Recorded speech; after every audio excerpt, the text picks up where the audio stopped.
আজকের দুপুরের মেনুতে সবার প্রথমে আমি উচ্ছে আলু ভাজা দিয়ে ভাত মেখে প্রথমে খাওয়াটা শুরু করলাম। আমার উচ্ছে খেতে বরাবর খুবই ভালো লাগে।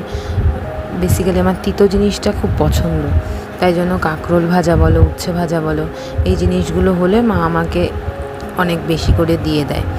তো এরপরে আমি এটা তো খাওয়া শেষ করলাম, তারপরে আমার পাতে পড়ে গেল ডাল।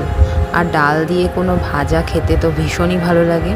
তো এরপরে চলে এসেছিল মায়ের হাতের তৈরি গন্ধরাজ পনির, যেটা কিনা খুবই সুস্বাদু হয়েছিল।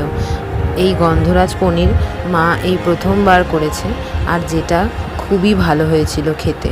আর এত সুন্দর পনিরগুলো নরম হয়েছিল, ভীষণ ভালো লাগছিল খেতে। তোমাদের কার কার এই রেসিপিগুলো ভালো লাগলো, রান্নাগুলো আমাকে অবশ্যই জানিও।